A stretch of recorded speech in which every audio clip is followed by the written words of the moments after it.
So I made these stickers expecting them to sell, but nobody even saw it. I listed it here, and basically nothing happened. No traffic, no clicks, nothing. At first I thought maybe the sticker just wasn't good enough, like maybe I messed up something. But that wasn't the real problem. The real problem was I put it in the wrong place. This is like setting up a shop in the middle of nowhere.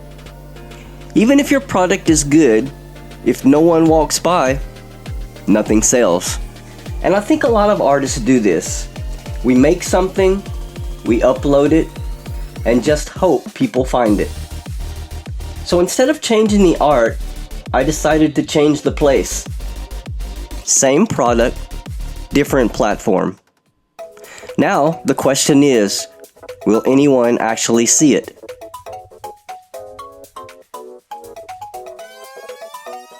In the next video, I'm going to test this and see what actually happens.